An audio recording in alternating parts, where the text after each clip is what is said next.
Hello hi everyone, this is Kautilya S. तो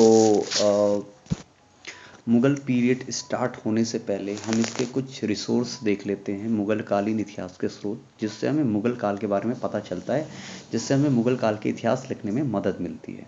तो वो कौन कौन से महत्वपूर्ण स्रोत हैं जो आपकी परीक्षा की दृष्टि से भी बहुत ज़्यादा महत्वपूर्ण हैं। जैसे मुग़ल काल को हमें जानना है कि अगर बाबर आया, उसने इतने युद्ध किए, या हुमायूं आया, या अकबर, या जहांगीर, या शाहजहां, या औरंगजेब, तो इनके शासनकाल में कोई ना कोई ऐसे बुक रिसोर्सेज तो थे जिनसे हमें इनके बारे में पता चल मिलता है, और इसकी मदद से ही हमने मिडिवल हिस्ट्री को लिखने में हमें इतिहासकारों को मदद मिली है। तो वो स्रोत हमें पता होना चाहिए। पेपर में क्या पूछ लेते हैं कि ये किसने लिखे थे और कौन सी भाषा में लिखे थे। तो सबसे पहले मुग़ल कालीन इतिहास जानने का जो महत्वपूर्ण स्रोत है, हम देख लेते हैं बाबरनामा। तो बाबरनामा को तुझके बाबरी या वाक़यात बाबरी भी कहा जाता है, और ये बाबर की आत्मकथा है जिसे उसने तुर्की भाषा में लिखा है। तो पेपर में पूछ लेते हैं कि बाबरनामा कौन सी भाषा में लिखा है, तुर्की भाषा में, और ये उसकी क्या है, आत्मकथा है। और इस बाबरनामा को कई सारी भाषाओं में भी ट्रांसलेट किया गया है, जैसे अंग्रेजी में किया मैडम बेवरीज ने, और फारसी में किया अब्दुल रहीम खाना ने, ठीक है, और उर्दू में अनुवाद किया नासिरुद्दीन हैदर ने, ठीक है, जो 1924 में प्रकाशित हुआ था। इससे बाबर के विषय में हमें काफ़ी जानकारी मिल जाती है बाबरनामा से, ठीक है। एक बुक और है तारीख ए रशीदी, और इसकी जो रचना की थी वो मिर्ज़ा मोहम्मद हैदर ने की थी फारसी में। और इस बुक से हमें पता चलता है बाबर और हुमायूं के समय की जो घटनाएं हैं उसके बारे में हमें जानकारी मिलता है। जो मिर्ज़ा मोहम्मद हैदर है, तो कैसे पता चला, मिर्ज़ा मोहम्मद हैदर था जो बाबर का ही संबंधी था, ठीक है, और बहुत सी छोटी सी एज में ही आ गया था उसकी सेवा में।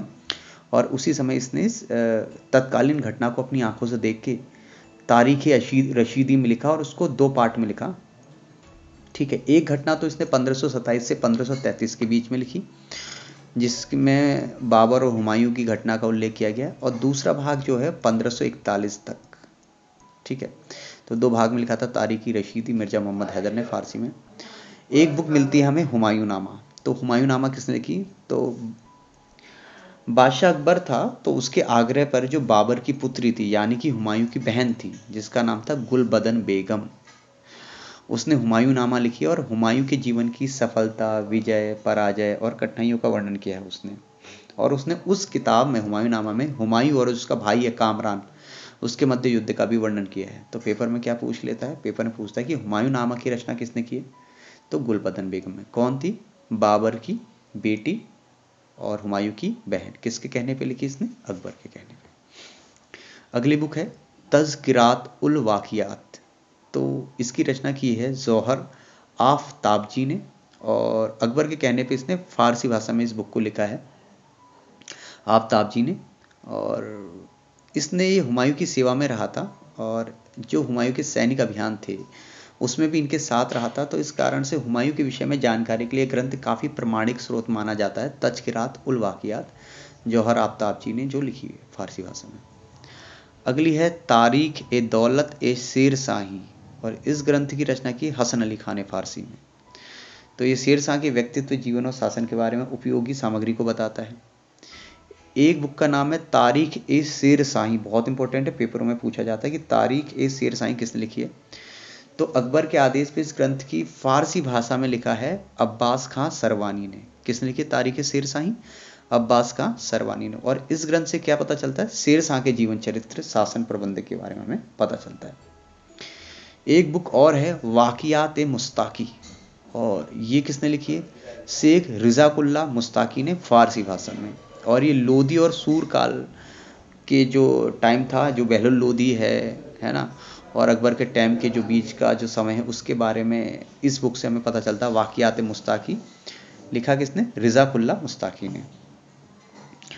एक बुक का नाम है तारीख ए दाऊदी, और ये जहांगीर के शासनकाल में लिखी गई है, और शेर शाह के शासनकाल के बारे में बताती है। अब्दुल्ला ने लिखी थी तारीख ए दाऊदी। एक बहुत इंपॉर्टेंट बुक है अकबरनामा। तो अकबरनामा किसने लिखी, अकबरनामा लिखी अबुल फजल ने, और इसके 3 भाग हैं। कितने भाग है अकबरनामा के, 3 भाग। और मुगल इतिहास को जानने के लिए अकबरनामा सबसे इंपॉर्टेंट बुक है। इसके 3 भाग है, अबुल फजल ने लिखी है। तीसरे भाग को आईन अकबरी कहते हैं, और यही अकबरनामा की जान है एक तरह से। और इसके पहले भाग में तैमूर से लेके हुमायूं तक मुगल शासकों का इतिहास का वर्णन किया है। दूसरे और तीसरे भाग में बादशाह अकबर के इतिहास का वर्णन किया गया है। अगली पुस्तक का नाम है तबकात ए अकबरी, जिसके लेखक हैं निज़ामुद्दीन अहमद। ये भी 3 भागों में लिखी गई है और ये भी मुगल प्रशासन के बारे में पता चलती है। मेनली अकबर के बारे में ज़्यादा इस पर प्रकाश डाला गया है। अगली बुक का नाम है तारीख बदायूनी। तो इसकी जो लेखक हैं वो है अब्दुल कादिर बदायूनी, और तारीख बदायूनी भी 3 भाग में लिखी गई है। और इसमें भी सुबुतकीन के समय से लेकर हुमायूं तक के शासनकाल का वर्णन किया गया है। ठीक है। फिर है तुजुक ए जहांगीरी, ये जहांगीर की आत्मकथा है। ठीक है। और जिसमें उसने अपने सिंहासन पर बैठने से लेकर 17वें वर्ष तक का वर्णन किया हुआ है। ठीक है। फिर अगली पुस्तक है पातशाहनामा। पातशाहनामा 3 दरबारी इतिहासकारों ने अलग अलग लिखा है। पातशाहनामा 3 दरबारी इतिहासकारों ने अलग लिखा है। ठीक है ना। तो इसमें भी पता चलता है मुगल काल के बारे में पातशाहनामा से। ठीक है ना। वैसे इसको जो मेनली लिखा है वो लिखा है हमीद लाहौरी ने। ठीक है। और शाहजहाँ का संपूर्ण इतिहास दिखाया है इसमें। अगली बुक का नाम है मुंतखाब उल लबाब। मुंतखाब उल लबाब, इसकी रचना की है हासिम खफी खान ने। ठीक है।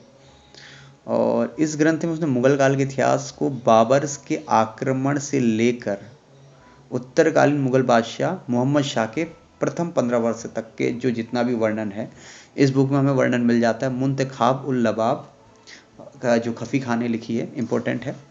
और ये ईरानी था खफी खान, और औरंगजेब के शासनकाल में उच्च पद पर था। ठीक है। बाद में हैदराबाद राज्य के जो संस्थापक है निज़ामुल मुल्क उसका दीवान बन गया था। ठीक है ना। और इसने मोहम्मद शाह को ये भेंट की थी। तो ये कुछ इंपॉर्टेंट बुक्स हैं आपके लिए। वैसे आपको इसमें से सब याद नहीं भी करनी है तो आप याद रखें बाबरनामा, हुमायूंनामा, तारीख शेर शाही, तबकात अकबरी, अकबरनामा, ठीक है, तुजुक ए जहांगीरी, ठीक, पातशाहनामा और मुंतखाब उल लबाब। ये पेपर की दृष्टि से बहुत ही महत्वपूर्ण है और इनमें आपके राइटर पूछ लेते हैं और कौन सी लैंग्वेज में लिखे ये पूछ लेते हैं। तो ये जो मुगल स्रोत थे ये मुगल वंश से पहले हमने इसलिए पढ़े ताकि हम मुगल वंश के बारे में जान पाए। इससे पेपर में आपके क्वेश्चंस बिल्कुल आएंगे। Thank you so much.